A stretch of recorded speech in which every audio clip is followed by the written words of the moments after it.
They tell you Afghanistan is the graveyard of empires. That is a myth. If you want to find the original true graveyard of empires, you must look much deeper. Picture Alexander the Great marching his unstoppable army into the heart of Persia. He technically won the territory. Yet, he died at 32, and his massive empire instantly shattered into pieces. Picture the absolute peak of Roman military dominance.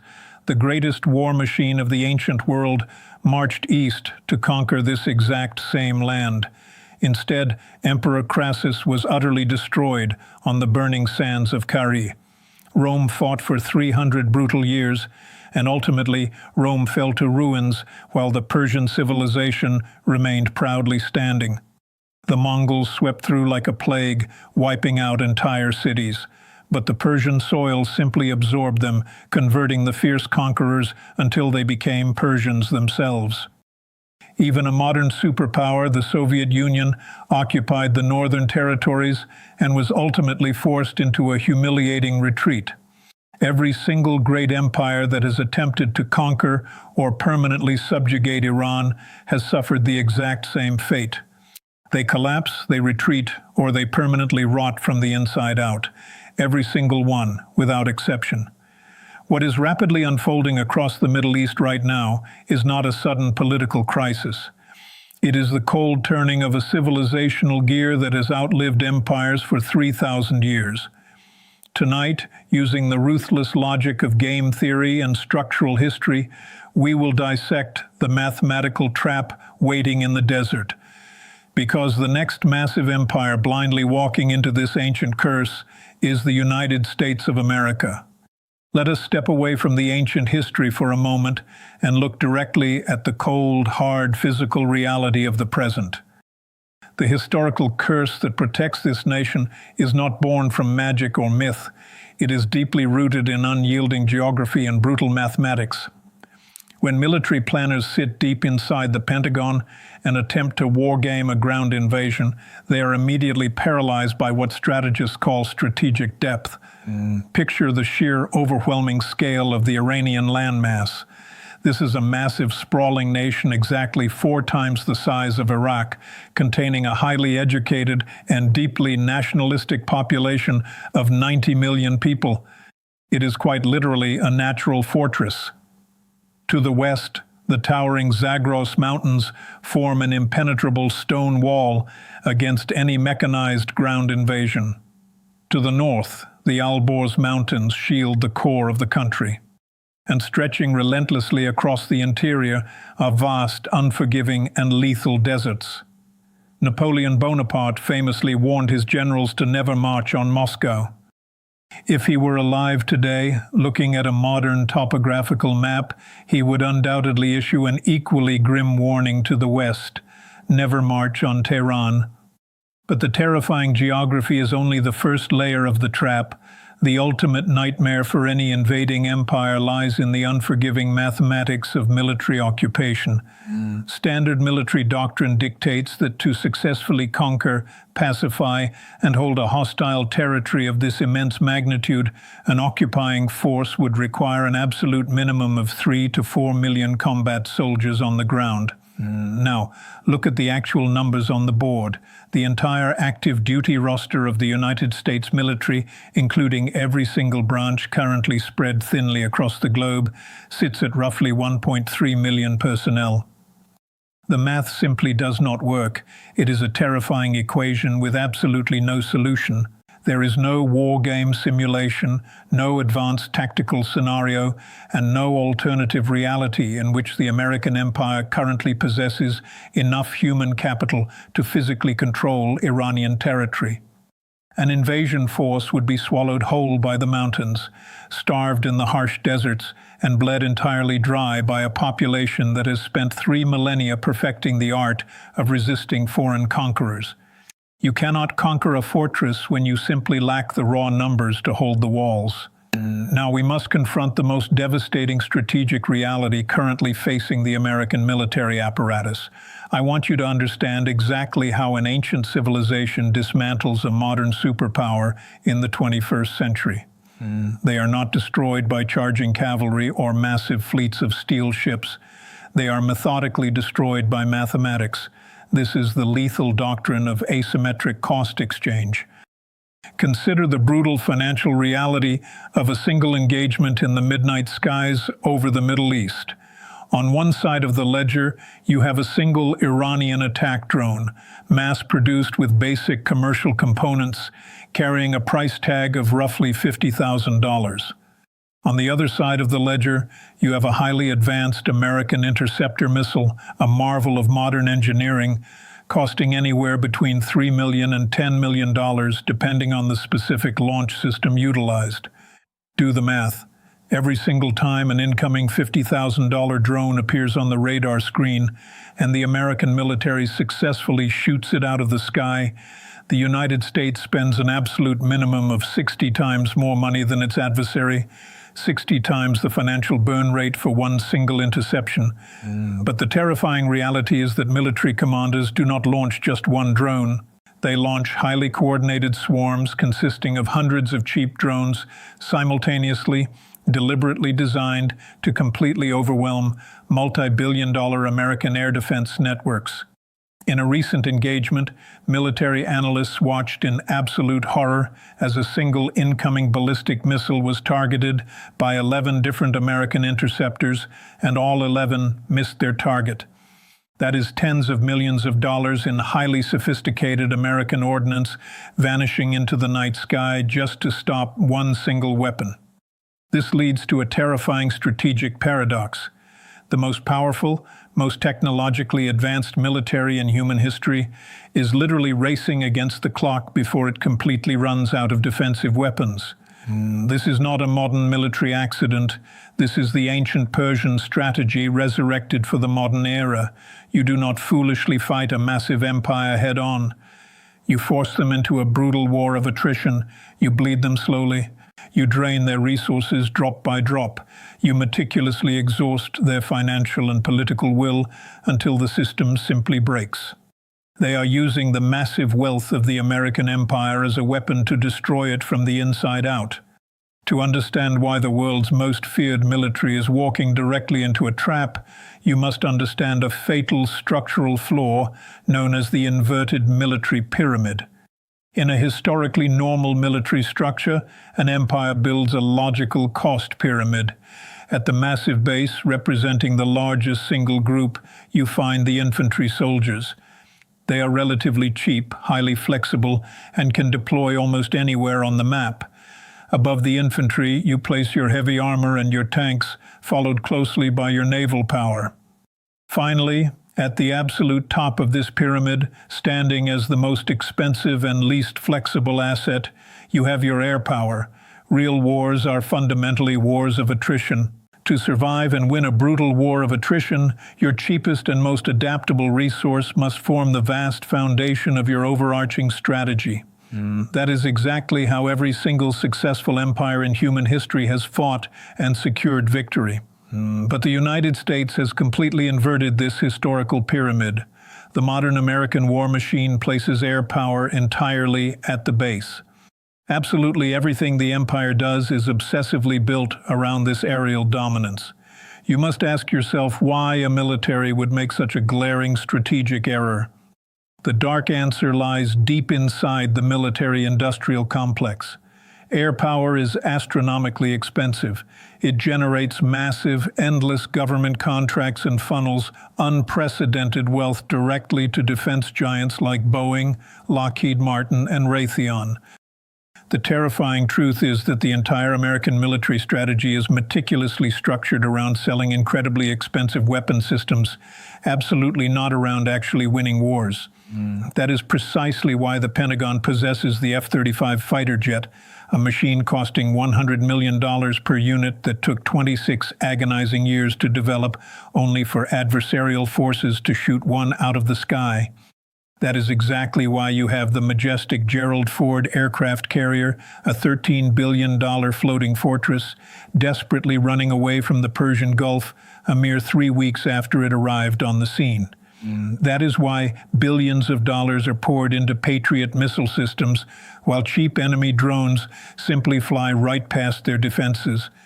The modern American military is not fundamentally designed to win. It is designed to aggressively generate corporate profit. And when that profit-driven machine faces an ancient civilization fighting for its ultimate survival, the outcome is destined to be catastrophic.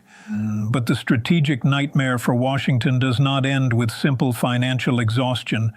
To truly understand why the American military machine is fundamentally paralyzed, you must look at how Iran has completely rewritten the rules of modern warfare. The Pentagon is heavily designed to fight a conventional, traditional war. They expect an enemy nation to line up its tanks, deploy its uniformed troops, and fight on a predictable battlefield. But Iran simply refuses to play that game. Instead, Tehran utilizes a brilliant and highly lethal doctrine known as forward defense. They do not need to fight American soldiers on Iranian soil because they have spent the last 20 years meticulously constructing a massive regional proxy network. From Hezbollah in Lebanon to the Houthis in Yemen to countless armed militias operating across Iraq and Syria, they have built a sprawling ghost army.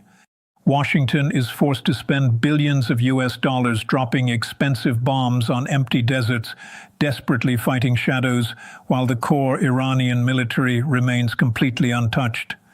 Iran is actively choking global trade routes in the Red Sea and holding massive shipping lanes hostage without committing a single conventional battalion to the actual fight. And what happens if the United States decides to bypass these proxies and unleash its massive air power directly on Iranian soil? What about the infamous American strategy of shock and awe? The terrifying reality for military planners is that it would be completely useless. Over the past several decades, while the American empire was entirely distracted fighting endless foreign insurgencies, Tehran was quietly digging. They systematically moved their entire strategic deterrence, their ballistic missile silos, their drone factories, and their central command networks hundreds of feet beneath the solid rock of the Zagros Mountains. They have constructed sprawling subterranean missile cities that are completely immune to even the most advanced American bunker-busting bombs. The American war machine is undeniably powerful, but it is fundamentally designed to fight an enemy that stands still on a flat, open battlefield. In this specific conflict, the empire is fighting an adversary that lives deep beneath the mountains and strikes exclusively through a network of invisible, deniable proxies. You simply cannot bomb a target that you cannot physically reach, and you absolutely cannot defeat an army that completely refuses to meet you on your own terms. But how exactly does a besieged nation actually survive? You cannot fight a multi-generational war against a global superpower running purely on willpower and national pride. You desperately need a functioning economy, and this brings us to a monumental strategic miscalculation made by the Western world. For over 4 decades, Washington has relentlessly unleashed the most suffocating, comprehensive financial blockade in the history of human civilization. They cut Tehran off from the global banking system. They froze billions of US dollars in sovereign assets. They placed crippling embargoes on every single drop of Iranian oil. The underlying theory in Washington was incredibly simple and highly arrogant. They confidently assumed the Iranian economy would rapidly crumble under the immense weight of the sanctions, violently forcing the government to its knees to beg for a diplomatic rescue. But immense pressure has a remarkable way of creating diamonds. Instead of collapsing, the nation meticulously built what they call the resistance economy. When the West completely severed their access to modern military technology, they did not surrender. They systematically reverse-engineered whatever they could capture. They built an entirely indigenous defense industry completely from scratch. When they were strictly barred from purchasing advanced American and European aviation systems, they constructed massive factories deep underground to mass produce their own lethal drone fleets. And when the American Navy attempted to definitively choke off their vital oil exports, they simply adapted. They quietly assembled a massive, highly sophisticated phantom fleet of dark oil tankers. Today, countless vessels are roaming the global oceans completely off the radar, utilizing complex ship-to-ship transfers in the dead of night, generating billions of US dollars in pure, untraceable revenue. Washington fundamentally misunderstood the true nature of a siege. By aggressively locking this ancient civilization out of the globalized American financial system, they inadvertently forced them to become completely self-reliant. They accidentally created a highly resilient, battle-tested economy that is now entirely immune to traditional financial blackmail. The endless American sanctions absolutely did not break their will to fight. The sanctions ultimately built the exact economic engine that is currently funding the systematic destruction of American influence across the entire Middle East. But the ultimate target of this civilizational war is not military bases or aircraft carriers. It is something far more fragile and infinitely more important to the survival of the American empire. It is the absolute center of American global power, the petrodollar system. Since 1973, almost all the oil flowing across the globe has been exclusively traded in US dollars. It was a simple, brutal agreement forged between Washington and Saudi Arabia. The Gulf states would sell their massive oil reserves strictly in American currency, and in exchange, the United States military would protect their regimes. This brilliant system creates a permanent, undeniable global demand for the dollar. It is the exact mechanism that allows Washington to print endless money, run massive financial deficits, and effortlessly finance a sprawling global empire. Without the petrodollar, America fundamentally cannot afford its military, and without its military, it cannot maintain its empire. Now watch exactly how Iran is systematically dismantling this financial architecture. The Strait of Hormuz carries 20% of the global oil supply. Today, Iran is effectively controlling that vital waterway, demonstrating to the entire world that Tehran, not Washington, ultimately dictates the flow of Middle Eastern energy. Every single day this continues, the credibility of the American financial system bleeds. But the strategy gets incredibly darker. The Gulf states, the absolute linchpins of the petrodollar system, are suddenly finding themselves under direct existential threat. They import 90% of their food through that exact same strait. Even more terrifying, the massive desalination plants that provide 60% of their fresh water are entirely vulnerable to cheap $50,000 Iranian drones. If those critical water plants are destroyed, gleaming desert cities of 10 million people will run completely dry in exactly 2 weeks. The Gulf states are completely terrified. And a terrified Gulf state, suddenly unable to guarantee its own basic survival, will rapidly stop aggressively recycling petrodollars into the American stock market. They will stop funding massive American artificial intelligence data centers.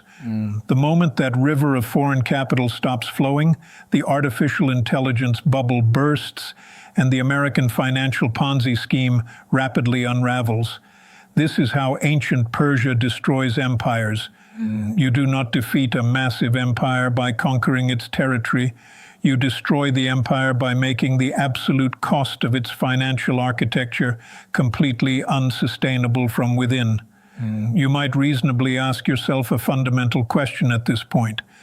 If the strategic reality is truly this devastating, why does the American political establishment not simply change its strategy, negotiate a settlement, or find a tactical exit? The terrifying answer is that the fundamental quality of American governance has completely collapsed. When you look at Washington today, you are not looking at a government executing a grand generational strategy. You are looking at a hollow political system where the State of the Union address has essentially become a cheap television show. There is absolutely no unified strategic plan and no serious analytical framework currently guiding the empire. Massive geopolitical decisions like the disastrous tariff wars that previously disrupted the global economy are often haphazardly produced by a handful of isolated political operatives relying on shallow, one-page documents. This is the exact same administration that recklessly decided to launch bombing campaigns in the Middle East with absolutely no coherent plan for the day after the initial strikes. They operated on the purely delusional assumption that the nation of Iran would simply panic and immediately surrender. Now compare that terrifying level of strategic incompetence directly to their adversary. The nation of Iran has been meticulously preparing for this exact confrontation for 20 years. That is 2 full decades of relentless, quiet planning. While Washington politicians were busy fighting each other for control of the daily news cycle, Iranian intelligence was silently mapping every single American military base in the region. They were rapidly constructing massive, decentralized drone factories. Most importantly, they relentlessly studied the exact psychology of American decision-making. They deeply understood that American political will is incredibly fragile. They calculated that the vaunted American manufacturing capacity is surprisingly limited in a protracted war. And they knew that the American political class completely fears mass military casualties above absolutely all else. They custom-built an entire civilizational strategy explicitly designed to exploit those exact American weaknesses. This is the brutal, unforgiving difference between a civilization that has survived for 3,000 years by learning and adapting to every single attack, and an arrogant empire that has been dominant for a mere 80 years and has completely forgotten how to think seriously about long-term strategy. Let me be absolutely precise about how this geopolitical earthquake will ultimately conclude. When historians analyze the fall of the American empire, they will not point to a single decisive defeat on a traditional battlefield. Iran cannot defeat the United States in a conventional military confrontation. The Pentagon still controls the most powerful conventional war machine on the face of the earth. But that is the fundamental illusion of imperial power. America will not lose this war because its soldiers are defeated.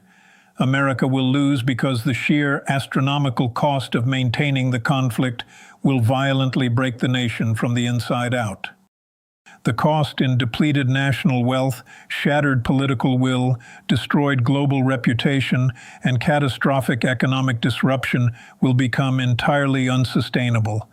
Like a dying star collapsing under its own massive gravity, the empire will simply run out of the financial and political fuel required to project global power.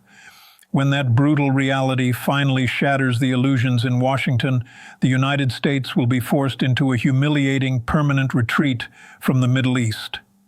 And when the American military apparatus finally withdraws, the entire global order will instantly reorganize. The post-war era of unchallenged American dominance will officially end. This brings us to the ultimate inescapable lesson of human history. Absolutely every empire falls. Rome fell, the British Empire fell, the Soviet Union fell. They were not conquered by superior armies. They fell because they massively overextended their reach. They fell because the crushing financial weight of their own arrogance finally caught up with them. Today, Washington is experiencing every single one of those terminal symptoms in real time. And what is the ancient nation of Iran doing while the empire violently thrashes? They are simply doing exactly what they have done for 3,000 years. They are waiting. They are bleeding the empire slowly. They are incredibly patient. Ancient civilizations possess something that modern politicians can never understand. They have time. They have survived every single empire that has ever foolishly marched across their borders, and they will survive this one too. The true graveyard of empires is patiently waiting for its next occupant. If you want to understand the brutal realities of this changing world before the mainstream media sanitizes the truth, subscribe to this channel right now. Share this vital intelligence. The geopolitical board is shifting forever, and we will be here to decode every move.